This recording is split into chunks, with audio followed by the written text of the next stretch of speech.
जैसे ये कपड़ा हटाता है तो उसकी शक्ल काफी अजीब थी। कहता है कि अगर तुम्हारी इंसानों को कोई बचा सकता है तो वो सिर्फ मैं ही हूँ, तो इसीलिए मेरी बात सुन लो।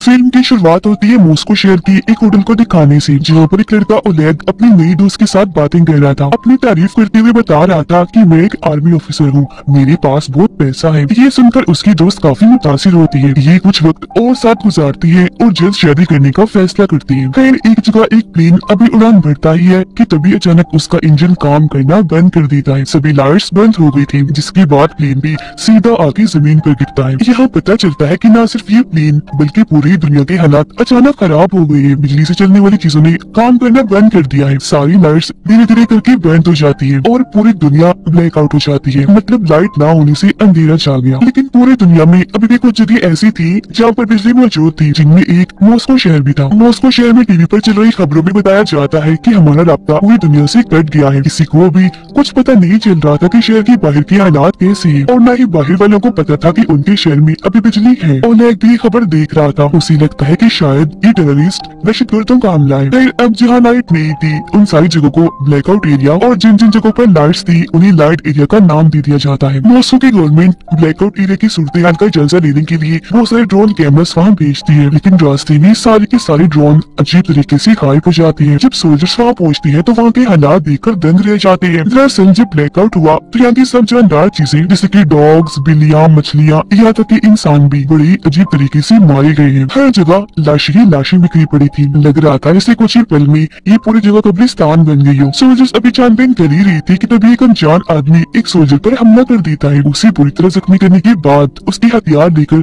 बड़ी स्पीड में वहाँ से भाग जाता है। सब उस पर गोलियां भी चलाते हैं, लेकिन उसे कुछ फर्क ही नहीं पड़ रहा था। एक भी गोली उसे नहीं लगती, बस भागता ही जा रहा था। ये देखकर सभी सोल्जर्स को काफी हैरानी हुई। वो अंदाजा लगा लेते हैं कि ये आदमी कोई आम इंसान तो नहीं लग रहा, और अगर ये सच में कोई आम इंसान नहीं है तो बहुत खतरे की बात है। और अब ऐसे ही एक महीना गुजर गया। किसी को भी हालात के बारे में पता नहीं चला कि ऐसा कैसे हुआ। अब हम एक लड़के को देखते हैं जो ओलेग का दोस्त है। वो भी एक सोल्जर था, अपनी बूढ़ी माँ के साथ रहता था। उनकी हालत ठीक नहीं थी, पर जैसे उसे आर्मी का खत मिलता है वापस आने के लिए, दिल पर पत्थर रख के वो मिशन के लिए निकल जाता है। फिर सभी सोल्जर्स को इकट्ठा करके कैप्टन उन्हें बताती है कि ब्लैकआउट एरिया से हमें जो लाशें मिली थी उन सबको लैब में हमने टेस्ट करने के लिए भेजा था। रिपोर्ट के मुताबिक उन सबकी मौत एक जहर की वजह से हुई, जो जहर उन्हें दिया नहीं गया था बल्कि उनके जिस्म ने खुद बनाया। ऐसा उन्होंने अपनी मर्जी से भी नहीं किया, बल्कि किसी अजीब चीज ने उनके जिस्मों को ऐसा करने पर मजबूर किया। और अब जैसे ही रात होती है सोल्जर्स की टीम ब्लैकआउट एरिया में जाने के लिए निकलने लगती है। इनमें ओलेग भी शामिल था, जो देखता है कि मेरी नई दोस्त इन्हें जिसके साथ उसकी शादी होने वाली थी वो भी जा रही थी, क्योंकि वो एक डॉक्टर थी। तो वहाँ पहुंचकर ये लोग आपस में बात कर ही रही थी कि तभी इमरजेंसी अलार्म बजने लगता है। सारे सोल्जर्स जल्दी से अपनी अपनी पोजीशंस के मुताबिक जंगल की तरफ गन फायर करके खड़े हो जाते हैं। कैप्टन उन्हें बताती है कि जंगल में से जानवर तेजी से उनकी तरफ बढ़ रहे हैं। सारे एक ही तरह के जानवर हैं, जिनका साइज काफी बड़ा है। और फिर अगले ही पल वो जानवर सोल्जर्स पर झपट पड़ते हैं। बुरी तरह हमला कर दिया था। सोल्जर्स भी अपने बचाव में अंधाधुंध गोलियां चलाने लगते हैं। अगली सुबह बहुत बुरे हालात दिखाए जाते हैं, क्योंकि बहुत सारे सोल्जर्स मारे गए थे। वो लोग देखते हैं कि हमला करने वाले जानवर जंगली भालू थे, पर उन लोगों को ये समझ नहीं आ रही थी कि भालुओं ने झुंड बनाकर हमला क्यों किया, क्योंकि वो कभी भी ऐसे नहीं करते। ओलेग भी हमले में जख्मी हो गया था। उसकी दोस्त क्योंकि डॉक्टर थी उसका इलाज कर रही होती है। अब शहर के एक हॉस्पिटल में एक लड़का दाखिल था। वो बेड पर लेटा था। उसकी तबीयत अचानक खराब होने लगी। दरअसल जब से ब्लैकआउट हुआ उसके साथ तभी से अजीबोगरीब हो रहा था। उसे मुंह से अनजान लोगों की आवाजें सुनाई देती थी। एक आदमी जिसके बाल नहीं थे हमेशा उसे तंग किया करता था। असल में ब्लैकआउट के होते ही इस लड़के के पास सुपर पावर्स आ गई थी। उसके पास अलग ही तरह की ताकतें थी। उसकी आंखें जैसे ही खुलती है अपने सामने वो एक लड़के को पाता है। लड़का उसे बता रहा था कि मैं तुम्हारा दोस्त हूँ, जरूरी जानकारी तुम्हें देने आया हूँ। दरअसल ये जो हालात पूरी दुनिया में हुए हैं वो अजीब तरह की लहरों के हमले की वजह से हुए हैं। ये 3 तरह की लहरें हैं। पहली लहर में सभी बिजली से चलने वाली चीजें खराब हुई, दूसरी लहर में सभी जानदार चीजों का खात्मा हुआ, और तीसरी लहर से तो सबसे ज्यादा तबाही होगी, क्योंकि इसमें ये खतरनाक लहरें यहाँ के लोगों को पपेट कठपुतलियां बनाकर इस्तेमाल करेगी, अपने कंट्रोल में करके अपने लोगों पर हमला करवाएगी। जिसका मतलब था कि ब्लैकआउट एरिया में अभी भी लोग जिंदा बचे थे। अब उस बीमार लड़के को उसकी कुछ समझ नहीं आई, उल्टा वो घबरा गया था। गार्ड को आवाज लगाता है ताकि वो इस लड़के को यहाँ से बाहर निकाले, लेकिन जब गार्ड अंदर आती है तो उन्हें वहाँ कोई भी दिखाई नहीं देता, क्योंकि वो तो अपने दिमाग में ही उससे बात कर रहा था। जिस्मानी तौर पर वो कमरे में मौजूद था ही नहीं। इन सब हालात और अपने कंट्रोल में न होने की वजह से लाइट एरिया के लोग सड़कों पर निकल आते हैं, हर तरफ तोड़-फोड़ करके तबाहियां मचा रहे थे। यहाँ तक कि सोल्जर्स पर भी हमला करने लगते हैं क्योंकि उन्हें लग रहा था कि ये सब गवर्नमेंट की कोई चाल है। उधर आर्मी कैंप में सोल्जर्स के अलग अलग ग्रुप बना दिए जाते हैं। इनमें एक ग्रुप ओलेग का था और एक उसके दोस्त का था। ब्लैकआउट एरिया के हालात बहुत खराब थे, सब कुछ तहस नहस हो गया था। पुल पूरी तरह टूट गया था क्योंकि प्लेन तबाह होकर पुल पर ही गिरा था। दूसरी बिल्डिंग्स भी तबाह हो गई थी। पहले भेजी गई आर्मी के हेलीकॉप्टर, टैंक्स और गाड़ियाँ खिलौनों की तरह टूट के बिखरी पड़ी थी। ओलेग का दोस्त अपने साथियों के साथ एक टाउन में पहुंचता है। उनके साथ एक रिपोर्टर भी आई थी। सभी टीम्स के सोल्जर्स अपने अपने एरिया की छानबीन कर रहे थे। ऐसे ही कुछ दिन गुजर जाते हैं पर ना तो इन्हें कोई इंसान दिखता है और ना ही उनकी लाशें। अब पावर्स वाला लड़का जब एक जगह पर बैठा हुआ था तो तभी उसे मिलने एक आदमी आया जिसका नाम आईडी था। इसने पहले तो अपना मुंह छुपाया हुआ था पर जैसे ही कपड़ा हटाता है तो उसकी शक्ल काफी अजीब थी, बाकी जिस इंसानों जैसा ही था। वो बताता है कि मैं इंसान नहीं हूँ बल्कि इंसानों जैसा दिखने वाला एलियन हूँ। तुम्हारी सुपर पावर्स को कोई इस्तेमाल करके पूरी दुनिया में ये सब कुछ कर रहा है और उस इंसान की मैं खोज कर रहा हूँ। और वो आदमी, वो विलन और कोई नहीं बल्कि मेरा भाई है, मेरी ही तरह एलियन है। और जब ब्लैकआउट हुआ था तुम ब्लैकआउट एरिया और लाइट एरिया के बीच में फंसे हुए थे। यही वजह है कि आज ये ताकतें तुम्हारे पास है। लड़का कुछ समझ पाता है, इससे पहले ये कैप्टन और उनके सोल्जर्स वहाँ पर आ जाते हैं। आईडी पर गन तान देती है लेकिन चालाक आईडी कैप्टन के सोल्जर्स के दिमाग को अपने कंट्रोल में कर लेता है, जिससे सोल्जर्स को कैप्टन दिखने लग जाता है आईडी और आईडी दिखने लगा था कैप्टन। मतलब रूप बदल के दिखने लगे थे, जिससे होता ये है कि सारे सोल्जर्स असली वाले कैप्टन पर ही गन तान देते हैं। आईडी कैप्टन को कहता है कि अगर तुम्हारे इंसानों को कोई बचा सकता है तो वो सिर्फ मैं ही हूँ, तो इसीलिए जरा शांत होकर मेरी बात सुन लो जो मैं बताना चाहता हूँ। ये सुनकर कैप्टन उसे इंक्वायरी रूम में ले जाती है। आईडी उससे बताता है जैसे आप लोग अपनी इस प्लेनेट जमीन पर रहती हो, हम भी ऐसे ही अपने प्लेनेट पर रहते हैं। हमारी ये खूबी है, काफी साल गुजर जाने पर भी हम बूढ़े नहीं होते और न ही मरते जब तक कि कोई हमें मार ना दे। जल्दी हमारे प्लेनेट का सूरज तबाह होने वाला है, इसीलिए अब हमें एक नए प्लेनेट की तलाश है। और क्योंकि तुम्हारे प्लेनेट को चुना गया इसलिए मुझे और मेरे भाई को यहाँ भेजा गया ताकि हमारे बाकी लोगों को यहाँ लाने के लिए हम जमीन को अच्छे से तैयार कर दें। सबसे बड़ी बात, जमीन पर सभी पुरानी चीजें जैसे कि पिरामिड जैसी चीजें 2 लाख साल पहले हम एलियंस ने ही बनाई थी। और हाँ,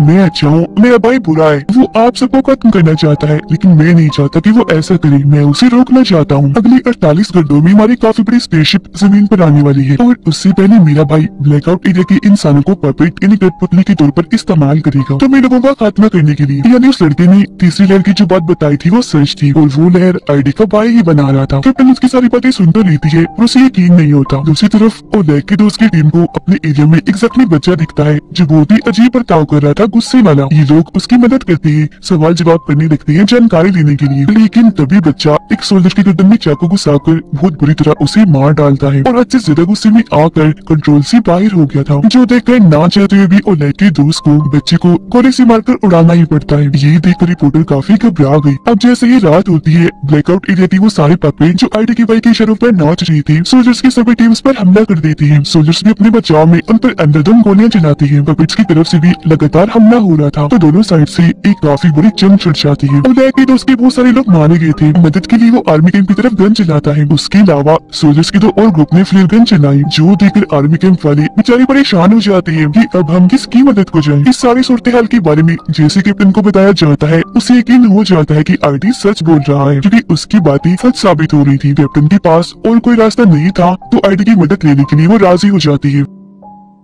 आईडी कैप्टन को कहता है कि मेरे भाई को ढूंढने के लिए हमें पावर्स वाले लड़के की जरूरत पड़ेगी। मेरे भाई को मारते ही मैं सभी इंसानों के पपेट को कंट्रोल करके रोक दूंगा। खैर कैप्टन आईडी को लेकर आर्मी बेस पर पहुंचती है। उधर अचानक से ओलेग के दोस्त की टीम पर बड़ा हमला हुआ जिसमें एक एक करके सारे सोल्जर्स मारे जाते हैं। सिर्फ 2 ही लोग बचते हैं, ओलेग का दोस्त और रिपोर्टर। पपेट की तादाद काफी ज्यादा थी इसीलिए वो बाकियों के पास जाने की कोशिश करते हैं ताकि साथ मिलकर उनका सामना कर सके। आईडी पावर्स वाले लड़के को ध्यान लगाने का कहता है, मतलब ख्याल देखने में उसकी मदद कर रहा था ताकि लड़का ये देख सके कि आईडी का भाई कहाँ है। कुछ देर की मेहनत के बाद उसकी लोकेशन पता चली जाती है जो एक काफी बड़ी बिल्डिंग की छत थी और वहीं से वो सारे पपेट्स को कंट्रोल करके सब करवा रहा था। वो निकल ही रही थी कि तभी उन्हें पता चलता है कि पपेट्स ने लाइट एरिया पर भी हमला कर दिया है, जिसका मतलब था कि तीसरी लहर का असर शुरू हो गया है। तो इसीलिए वक्त को बर्बाद ना करते हुए कैप्टन आईडी के साथ वहाँ के लिए निकलने लगी। पावर्स वाला लड़का आईडी को कहता है कि मुझे तुम्हारे भाई ने देख लिया है, मुझे मार डालेगा, तो प्लीज मुझे भी अपने साथ ले चलो। आईडी जवाब देता है कि नहीं, तुम इधर बेस में ही महफूज हो। वाह तुम्हारी जान को खतरा है, यही लो। ये कहने के बाद वो कैप्टन के साथ निकल जाता है। वो लोग बेस से अभी थोड़ा दूर आए ही थे कि आईडी के भाई को पावरफुल लड़के की लोकेशन पता चल जाती है, यानी कि इस वक्त वो आर्मी बेस में है। उसे मरवाने के लिए वो अपने बहुत सारे मिसाइल भेजता है। बेस के सोल्जर्स मिसाइल को रोकने की कोशिश करते तो है, पर कोई फायदा नहीं होता क्योंकि वो बहुत ही ज्यादा थे और कैप्टन की आंखों के सामने ही उनकी पूरी आर्मी बेस तबाह हो जाती है। बदकिस्मती से सभी सोल्जर्स पावर्स वाला लड़का सब मारे जाते हैं। ये देखकर कैप्टन को बहुत गुस्सा आया और दुख भी हुआ। वो आईडी पर गन तान देती है, कहती है कि तुम ये सब पहले से ही जानती थी,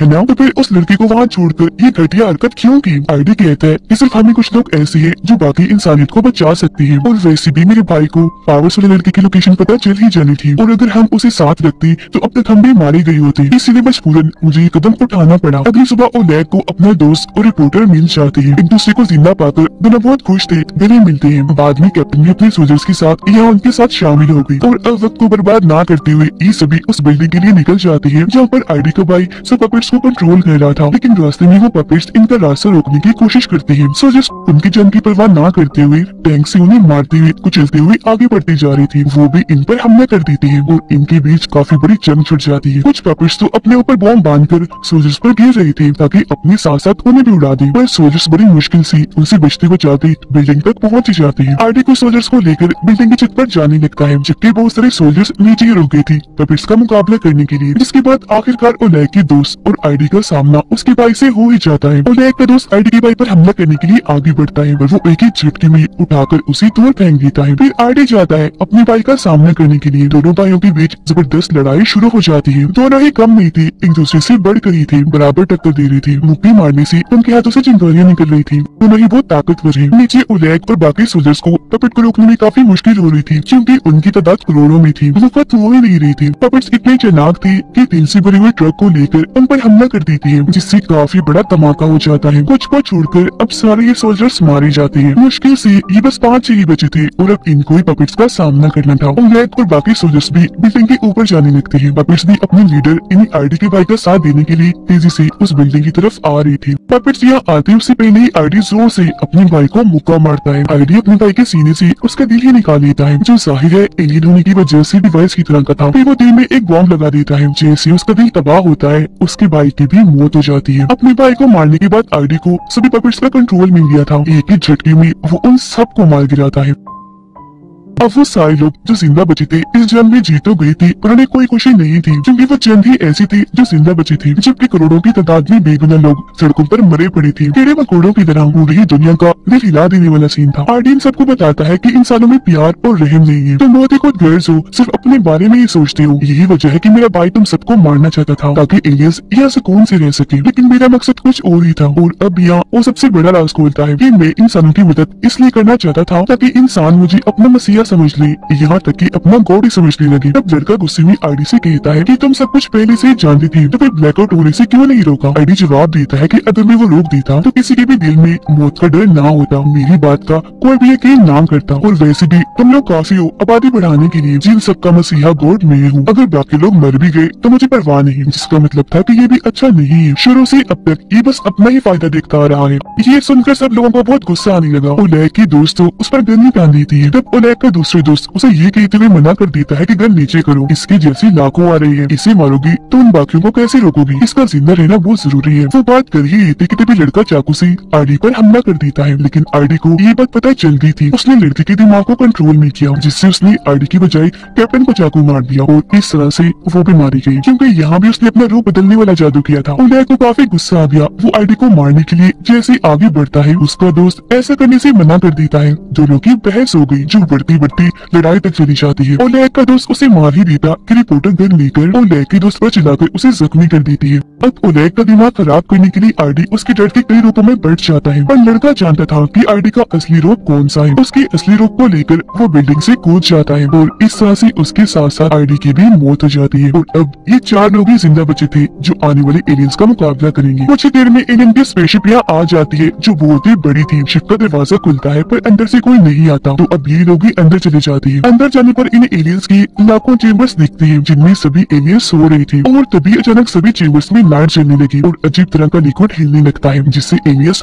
होश में आने लगते हैं। डॉक्टर बताते हैं कि ये लिक्विड जरूर उनका ऑक्सीजन है, इसीलिए उनके जागने से पहले ओलेग गोली से सबको मारने लगता है, लेकिन उनके पास टाइम कम था और गोलियां भी नहीं थी, इसलिए दिमाग लगाकर ऑक्सीजन के मेन पाइप को ही हथौड़े से तोड़ देते हैं, जिससे होता ये है कि वो सारे एलियस जागने से पहले ही मारे जाते हैं। अब बस मुझे चेम्बर्स बचे थे, जिनमें उन्हें एलियस के मासूम बच्चे दिखते हैं। इन्हीं आईडी की बात याद आती है कि इंसान में प्यार और रहम नहीं, और क्योंकि इस तरह के इंसान वो बनना नहीं चाहते थे, इसलिए एलियस के बच्चों को कुछ नहीं करते, छोड़ देते हैं। कुछ ही देर में एलियस के सारे बच्चे अपने अपने चेम्बर से बाहर आ जाते हैं, जो सारे आईडी जैसे ही लग रहे थे। वो बच्चे हैं, इसलिए अब कोई खतरा नहीं था, और इसी के साथ ये फिल्म इधर ही खत्म हो जाती है।